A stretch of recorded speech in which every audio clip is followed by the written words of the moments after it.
पिछले 10 दिनों में ऐसी कई घटनाएं हुई हैं जिन्हें सुनने के बाद कंफर्म हो जाएगा कि पाकिस्तान में कुछ बड़ा होने वाला है और ऑपरेशन सिंदूर पार्ट 2 दूर नहीं है। पहले बात करते हैं पिछले 3-4 दिनों की।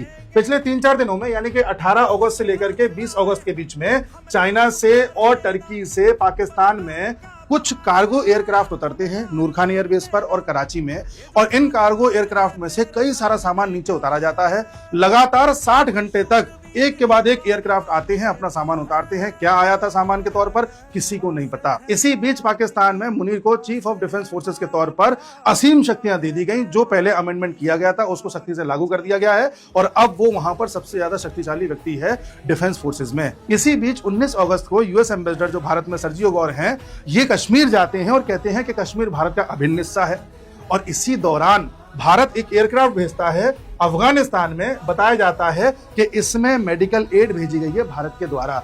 अब उसमें क्या है हमें नहीं पता। और एक दिन पीछे जाइए तो 17 अगस्त को भारत ने अपने डिफेंस सेक्रेटरी को अर्मेनिया भेजा है ताकि अर्मेनिया के साथ भारत अपने डिफेंस एग्रीमेंट को और मजबूत कर सके, हम उनको और ज्यादा हथियार दे सकें। अर्मेनिया को क्यों देना है? क्योंकि अर्मेनिया और अजरबैजान की लड़ाई है। अजरबैजान क्या है? अजरबैजान टर्की और पाकिस्तान का बहुत करीबी है।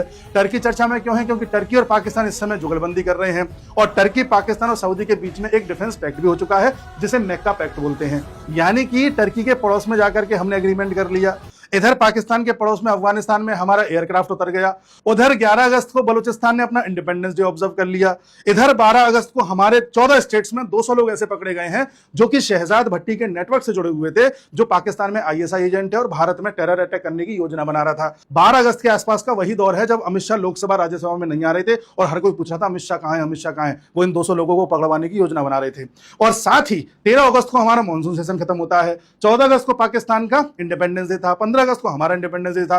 17 अगस्त को तालिबानी जो भारत में अपना एनवॉय बिठा करके बैठे हैं, उन्होंने कह दिया कि लाहौर तो भारत का शहर रहा है।